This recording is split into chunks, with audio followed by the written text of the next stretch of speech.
بسم اللہ الرحمن الرحیم۔ تمام دیکھنے والے اسلامی بہن بھائیوں کی خدمت میں السلام علیکم ورحمۃ اللہ وبرکاتہ۔ حضرت ابوذر غفاری رضی اللہ تعالیٰ عنہ کے قبول اسلام کا واقعہ۔ حضرت ابوذر غفاری رضی اللہ تعالیٰ عنہ مشہور صحابی ہیں جو بعد میں بڑے زاہدوں اور بڑے علماء میں سے ہوئے۔ حضرت علی علیہ السلام کا ارشاد ہے کہ ابوذر رضی اللہ تعالیٰ عنہ ایسے علم کو حاصل کیے ہوئے ہیں جس سے لوگ عاجز ہیں، مگر انہوں نے اسے محفوظ کر رکھا ہے۔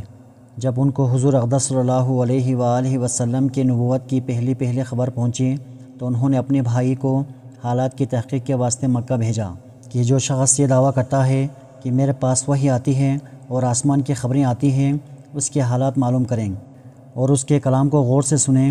وہ مکہ مکرمہ آئے اور حالات معلوم کرنے کے بعد اپنے بھائی سے جا کر کہا کہ میں نے ان کی اچھی عادتوں اور عمدہ اخلاق کا حکم کرتے ہوئے دیکھا اور ایک ایسا کلام سنا جو نہ شعر ہے نہ کاہنوں کا کلام ہے۔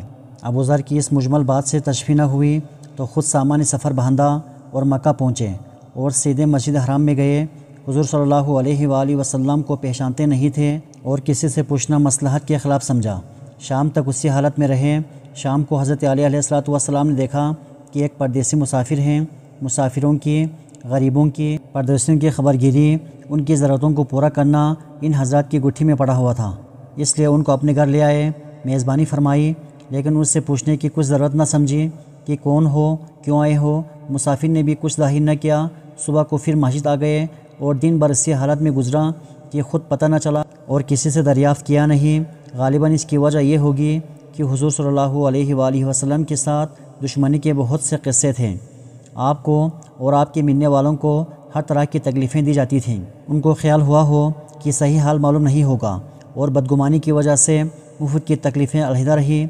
دوسرے دن شام کو بھی حضرت علی علیہ السلام کو خیال ہوا کہ پردیسی مسافر ہے، بظاہر جس غرض کے لیے آیا ہے وہ پوری نہیں ہوئی، اس لیے پھر اپنے گھر لے گئے اور رات کو کھانا کھلایا اور سلایا۔ پوچھنے کی اس رات کو بھی نوبت نہ آئی۔ تیسری رات کو پھر یہی صورتحال ہوئی تو حضرت علی علیہ السلام نے دریافت کیا، فرمایا تم کس کام کے لیے آئے ہو، کیا غرض ہیں؟ حضرت ابوذر نے پہلے ان کو قسم اور عہد و پیمان دیے اس بات کے کہ وہ صحیح بتائیں، اس کے بعد اپنی غرض بتلائی۔ حضرت علی علیہ السلام نے فرمایا کہ وہ بے شک اللہ تعالیٰ کے رسول ہیں اور صبح کو میں جب جاؤں گا تو تم میرے ساتھ چلنا، میں تمہیں وہاں تک پہنچا دوں گا، لیکن مخالفت کا زور ہے، اس لیے راستے میں اگر مجھے کوئی ایسا شخص ملا جس سے میرے ساتھ چلنے کی وجہ سے تم پر کوئی اندیشہ ہو تو میں پیشاب کرنے لگوں گا یا اپنا جوتا درست کرنے لگوں گا۔ تم سیدھے چلے چلنا، میرے ساتھ ٹھہرنا نہیں، جس کی وجہ سے تمہارا اور میرا ساتھ ہونا معلوم ہو۔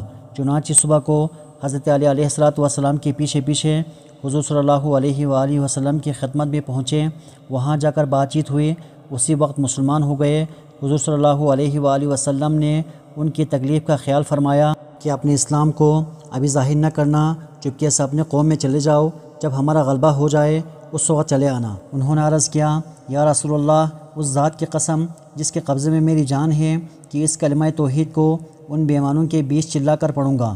چنانچہ اسی وقت مسجد حرام میں تشریف لے گئے اور بلند آواز میں اشہد ان لا الہ الا اللہ اشہد ان محمد رسول اللہ پڑھا۔ پھر کیا تھا، چاروں طرف سے لوگ اٹھے اور اس قدر مارا کہ زخمی کر دیا، مرنے کے قریب ہو گئے۔ حضور صلی اللہ علیہ وآلہ وسلم کے چچا حضرت عباس جو اس وقت تک مسلمان بھی نہیں ہوئے تھے، ان کے اوپر بچانے کی خاطر لیٹ گئے اور لوگوں سے کہا، کیا ظلم کرتے ہو؟ یہ شخص قبیلہ غفار کا ہے اور یہ قبیلہ ملک شام کے راستے میں پڑتا ہے، تمہاری تجارت وغیرہ سب ملک شام کے ساتھ ہیں، اگر یہ مر گیا تو شام کا آنا جانا بند ہو جائے گا۔ اس پر ان لوگوں کو بھی خیال آیا کہ ملک شام سے ساری ضرورتیں پوری ہوتی ہیں، وہاں کا راستہ بند ہو جانا مصیبت ہے، اس لیے ان کو چھوڑ دیا۔ دوسرے دن پھر اسی طرح انہوں نے جا کر پھر بآواز ایک بلند کلمہ پڑھا اور لوگ اس کلمہ کو سننے کی تاب نہ لا سکتے تھے، اس لیے اس پر کود پڑے۔ دوسرے دن بھی حضرت عباس نے اسی طرح ان کو سمجھا کر ہٹایا کہ تمہاری تجارت